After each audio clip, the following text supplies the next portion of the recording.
Senator Judge De La Rosa is recognized. You may proceed, sir. Thank you, Mr. Presiding Officer. After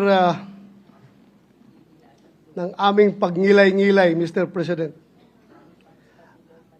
we come to a decision that I am inclined to accept the amendment to my motion being put forward by Senator Judge Alan Cayetano, Mr. President. Thank you. Provided can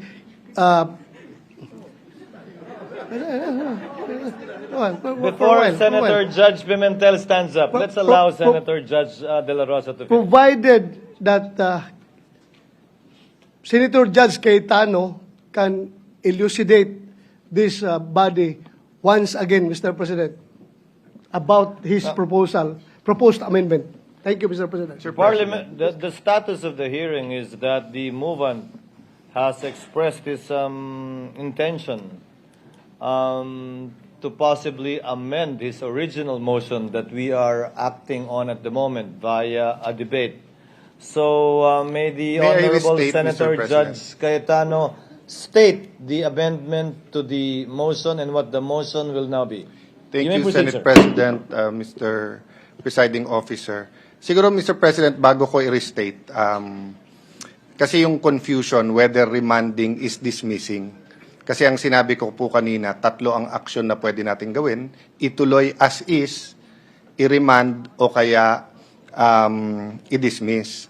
Dismissal is tantamount to an acquittal for this year. So that means next year ka na pwede mag-file. Pero pwede kasi once a year pwede ka mag-file. And to clarify, I'll not debate with Senator Grace po, but my understanding kasi ma'am, to a kapwa Senator Judge, tama yung binasa mong case if yung naunang mga final ay hinir nila. Tapos anong pinadala nila dito? In this case kasi ang allegation, yung 3 final, isinisantabi nila eh. Hindi nila pre-process, hindi pinadala sa Speaker's Office, hindi pinadala sa Rules Committee o Justice Committee, hindi ni-report out as the Constitution says. And there's a legal maxim kasi that what you cannot do directly, you cannot do indirectly.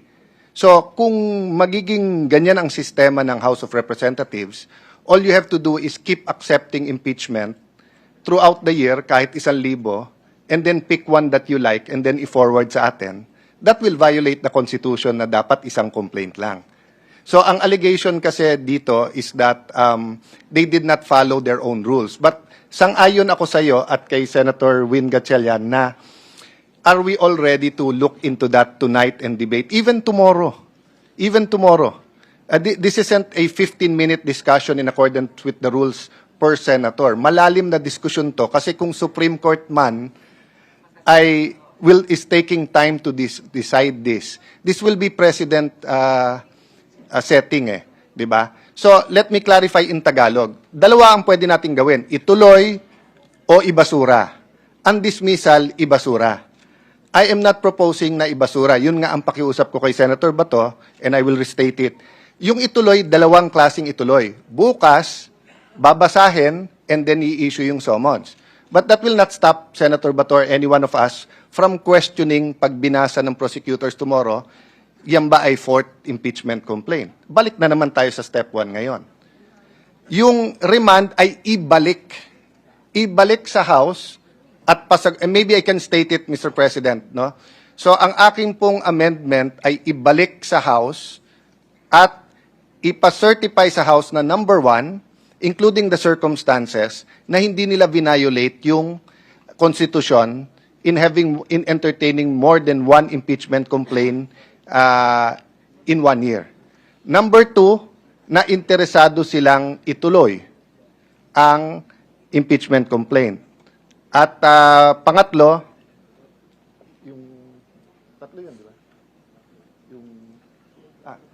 yung pangatlo, Mr. President, is really the judges noong 20th eh.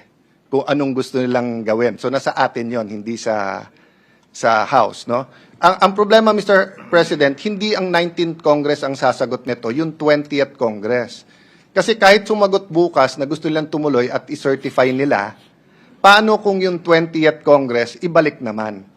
So I'm open to an amendment to my amendment. I'm just saying I think there is wisdom now in not dismissing it, and there's nothing lost na ibalik ito sa Kongreso at ayusin nila yung isasubmit sa atin. Re-reiterate ko yung sinabi ko po kahapon o nung isang araw. Hindi nating kasalanan na last day of session, February 5. Marami po tayong kasalanan, hindi tayo naghuhugas kamay. Pero hindi natin kasalanan na last day final, na yung pang-apat ang final, at nag-eleksyon habang final.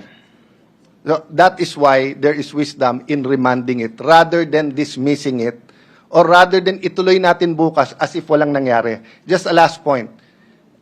I don't agree totally with Brother Robin na hindi natin ginawa yung legislative agenda, yung mga ipapasa. Pero nakita naman po natin, BICAM report na lang po eh.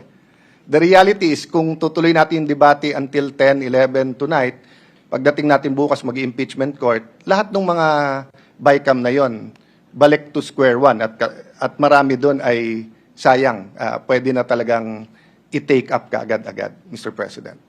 So the amendment is instead of dismissing, is ibalik sa Kongreso and then subject to style, no? I-certify ng Kongreso na hindi nila nilabag ang konstitusyon in more than one filing, and number two, na interesado silang ituloy at sino yung nakatakdang prosecutors nila, Mr. President.